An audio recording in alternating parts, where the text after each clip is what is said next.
All right, welcome back to our first full video, on a full hypothesis test problem. And so we'll go from the beginning all the way to the end here. So here we go. Jeffrey, as an 8-year-old, established an average time of 16.43 seconds for swimming the 25-yard freestyle. And they had enough data, they were able to calculate the standard deviation as 0.8 seconds for that sample size. His dad, Frank, thought that Jeffrey could swim the 25-yard freestyle faster using goggles. Frank bought Jeffrey a new pair of expensive goggles and timed Jeffrey for 15 25-yard freestyle swims. For the 15 swims, the average time was 16 seconds. So 16 compared to 16.43. All right, so looks like some time has been shaved off, but is it statistically significant? You know, if it was 16.41, 16.42, 16.2, we need a confidence level. So that's what we're going to create. Frank thought the goggles that helped Jeffrey to swim, Frank thought that the goggles helped Jeffrey to swim faster than 16.43 seconds. Conduct a hypothesis test using a preset alpha at 0.05 and assume the swim times are normal, so normal distribution curve. So we go through and think about what we know here.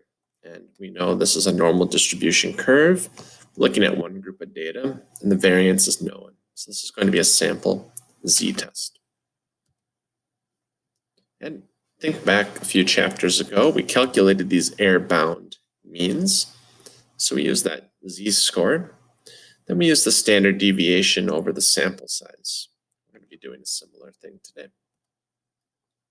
So we ask, is it an average or a proportion? Mean or proportion? It's a 1 mean. Okay. State the null and alternative hypothesis. Okay, the null is, that should be a lowercase or just a subscript 0, but couldn't do it for me.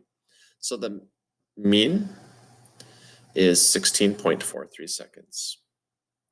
And we want to test whether the average or the mean is less than 16.43 seconds with the goggles.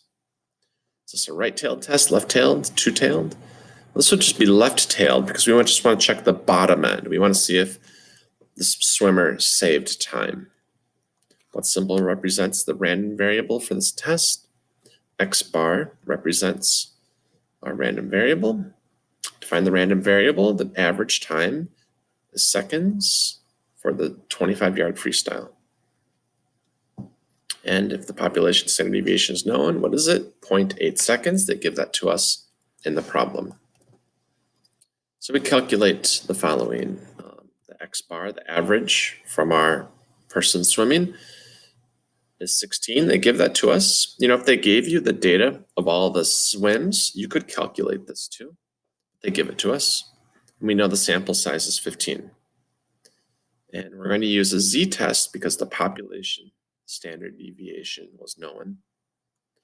So here are the distributions we're using. The distribution uses our average and our average. So this is from our null, and that's 16.43. Remember, the null is the average right down the middle. Then we have our standard deviation here, 0.8 given to us in the problem. And then this is where our sample size comes in, 15. We're only using 15 swims here. You know, if we used 1,000 swims, it would be a lot different. We're only using 15, and 2 swims would be much different than 15. So there's our average, and this is calculating our sample standard deviation. So it takes the standard deviation divided by the square root of the sample size. And it's 0.8 divided by the square root of 15. I did that on my calculator, and it gives us this number here, 0.206559. Take note, the 16.43, that's our average here. So you can see this normal distribution curve. You can see how the null hypothesis, 16.43, is right down the middle. And we can see a range of times.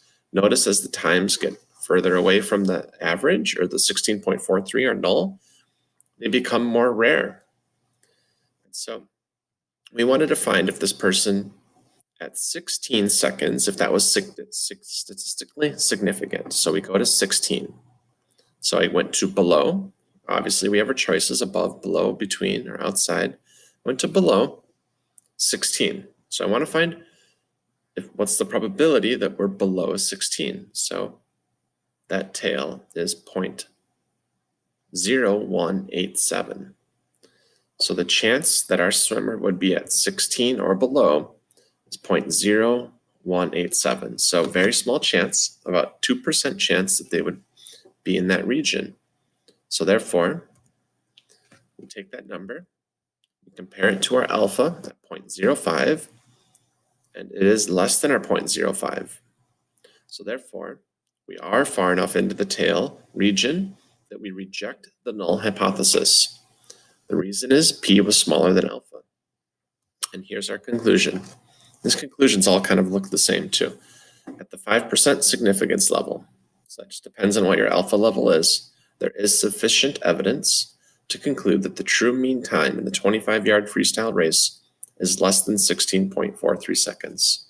So we conclude there's statistical data to support that the swimmer was faster with the goggles. And then here are the steps to do it on your graphing calculator if you want that, but it's much better on our computer.